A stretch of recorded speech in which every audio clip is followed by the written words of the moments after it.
नारायण हरि नारायण हरि नारायण। जो छठा दिवस होता है उसका झंडा होता है 7 रंग का। तो हमारे जीवन में बार भी कितने हैं? 7। और ये जो संगीत के स्वर हैं ये भी 7। और सूरज की रोशनी में रंग भी 7। और हमारे शरीर में चक्कर भी 7। और शादी ब्याह में फेरे भी 7। ये 7 का गठजोड़ है। बहुत बड़ी कीमत है 7 के अंक की।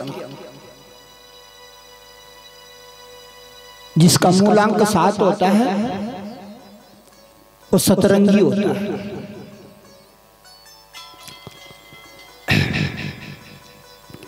अब हम छठे दिन की कथा में प्रवेश करते हैं। ये हमारा जीवन गुरुजी ने लिखा है पुराण में कि हमारा जीवन सतरंगी ही होना चाहिए। एक रंग में आनंद नहीं है। एक ही जैसा दिन रात बस घास ला रही है, लकड़ी ला रही है, पड़ी हुई है, खा रही है, उसे बदलना नहीं। उस दिन को बदलना चाहिए। हमेशा एक रंग नहीं रहना चाहिए। एक रंग में स्वाद नहीं है इस जीवन के मेले में।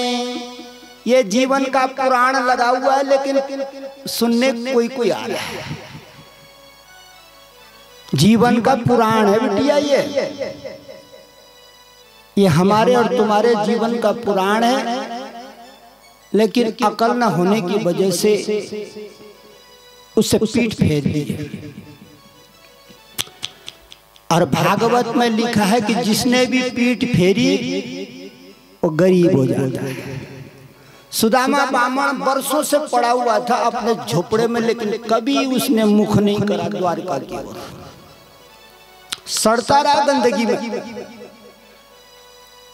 बच्चों पे खाना नहीं था, कपड़े लत्ते नहीं थे, घरवाले के बदन पे चिथड़े लगे थे, लेकिन उसको इतना ध्यान नहीं आया कि मैं थोड़ा मुंह कर दूं भगवान की गोविंद की, उसकी लीला की पड़ा रहा वहीं पर। तो कहां से उसकी दरिद्रता भंग होनी थी। इसलिए मेरी माताओं, जो पड़ा होगा अपने घर में अपनी तिवारी में, उसकी दरिद्रता कैसे मिटेगी? माँ के यहाँ सोना बरस रहा है, मोती बरस रहे हैं, जवाहरात बरस रहे हैं, लेकिन वो पड़ा होगा अपनी खोली में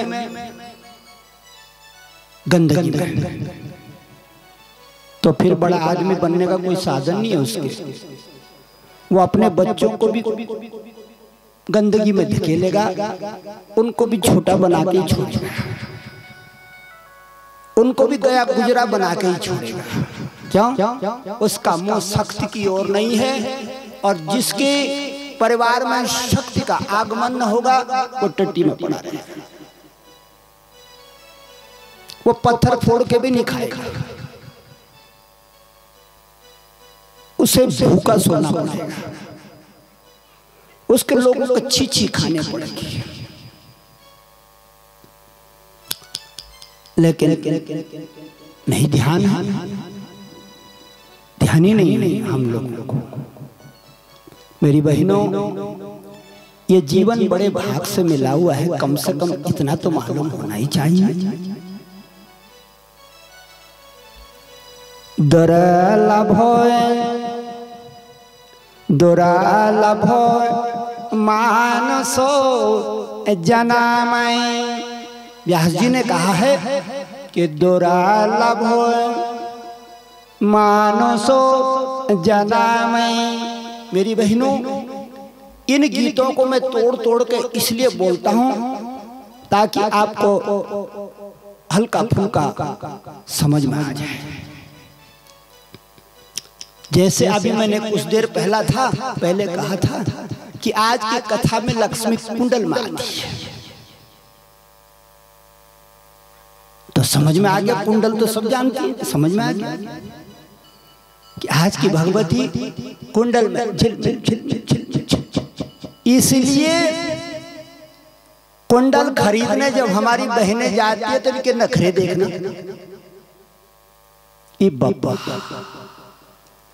25 को हरका फरकाएगी, पहले इधर हाँ ये क्योंकि कुंडल में लक्ष्मी आती है बिटिया। शायद उसने किताब तो नहीं पढ़ी लेकिन उसने बुजुर्गों से सुना होगा। भागवत पुराण तो उसने पढ़ा नहीं देवी का, पर किसी ने तो उसके कान में डाला ही होगा। इसलिए रग रग रग रग रग रग करती रहती है कुंडलों के लिए। और जिस कन्या को आप कुंडल दान दे दो वो खुश हो जाती है। 25 बार देखते उस डब्बे को। तब कुंडल गहनों में श्रेष्ठ बताया है गुरुजी ने देवी पुराण में। और कहाँ रहता है, कहाँ रहता है ये कुंडल? कपाल में ना, कानों में।